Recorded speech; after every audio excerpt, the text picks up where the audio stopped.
All right, today we're going to talk about weighted averages.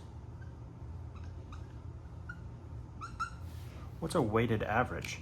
Well, a regular average that you're accustomed to is like a midpoint. It's the halfway point between two endpoints. So we add together our x values, add together our y values, divide by 2 for both, and we have our weighted average of equal weight on each side.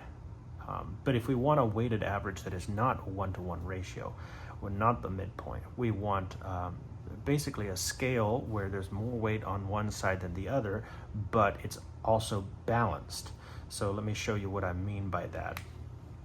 On a problem on the EOC, you might have -2, 3, and let's say it wants you to find a point, the weighted average point, that is 3/4 of the distance from -2, 3 to, let's say, +6, -9. Okay, so how do we find this weighted average? The first thing I want you to do is draw your scale. Okay, so this point here is on this side, -2, 3, and this point's on this side, 6, -9. And it says 3/4 of the distance, so let's divide this into quarters. I put a halfway first, and then we divide the half in half on both sides, and we have quarters. Okay, so for our scale, we have 1/4, 2/4, 3/4. Okay, and then our 4th quarter, I'm going to do it in red here so that you can see.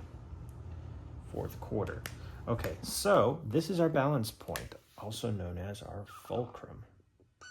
Right? So if this was a board or a stick or something, and you were trying to balance this, right, it would just fall over because this side is heavier, right? There's more material on this side than on this side, so it'll just tip. But we want to create a balanced system where it doesn't move, right? So we need to put more weight on this side so that it balances it out. That's essentially a weighted average, is one side has more weight than another. So you have to move that balance point closer to the side that has more weight. If this doesn't make sense to you, you can take 2 ballpoint pens, like the Bic ones, and hold one of them on your finger, and they're generally balanced about the halfway point. But if you have a second one and you interlock the clips, now it's heavier on one side. If you try to balance it in the middle, it'll just fall over on the side that has the second pen. But if you shift your balance point, your finger, closer to the second pen, you can find the balance point again to where it doesn't fall over. So that's essentially what we're doing here. So to do this, we've got our scale drawn up. We need to know what our weights are. I like to use the fractional weights, so we're going to use the fractional weights, and then I'll show you with the whole numbers. But you end up with a fraction either way until the very end. So we have 3/4 as one of our weights, plus your other weight, and it's going to be equal to 1. Your fractional weights always add up to 1. Okay, so what the other fraction would be is 1/4. Right? So 3/4 plus 1/4 equals 4/4, which is the same thing as 1. Okay, so we have 2 different weights. Which one's heavier? Our 3 is heavier than 1, so 3/4 is heavier than 1/4. So we want to put the heavier weight on the shorter side. This is the shorter side here, right?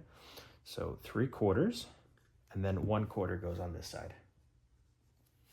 Okay, so now we have our balanced system.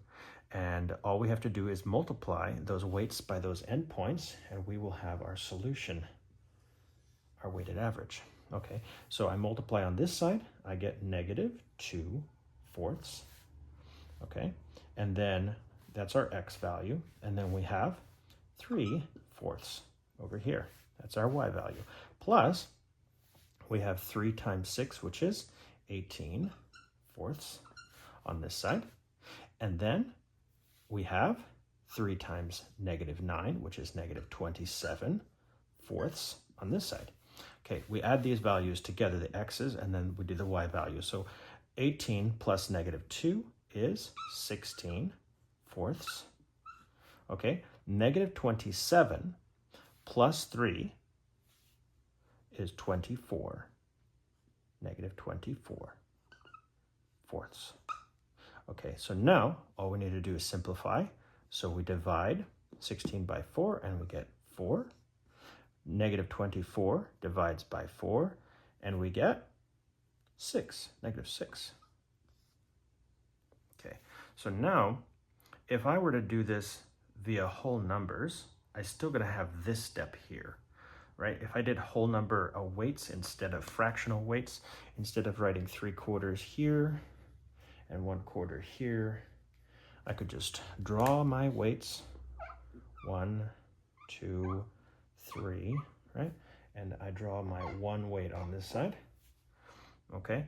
And then when I multiply through, this is 1 times -2, which is -2, 1 times 3, which is 3, right, for the y value. Over here, we have 3 times 6, which is 18, right? And then 3 times -9, right, which is -27. But then you have to remember, if you're using the whole numbers, you have to also put the sum of the weights in the denominator, which is 3 plus 1, which would bring you the fourths in the denominator. So I prefer to just start off with the fractional weights, but you do it however you see fit. Now, the tough part about these problems is, yeah, this is our solution, but the tough part about these problems is it's not always as straightforward as this. Sometimes they will give you 2 endpoints and a fractional distance. Sometimes they will give you 2 endpoints and a percentage and say this is 62% of the way from this point to that point. What is the coordinate values of the point? And sometimes it will give you the weighted average point and one of the endpoints, and you have to find the other endpoint, or it'll get and the percent or whatever, or sometimes it'll give you a ratio, 3 to 1 or 2 to 1 or whatever it happens to be. Sometimes it will tell you what the actual weights are, right? So it's because of the amount of fluctuation in the style of the setup of the problem. You have to practice with all the different problem setups in order to be able to master these, so that no matter how it's presented to you, you'll do just fine. But yeah, I think sometimes it's tough when they'll throw at you a problem like, okay, here's this endpoint, here's this endpoint, and here's the weighted average, but then it'll say, this is our x, solve the problem, find out what the distance is.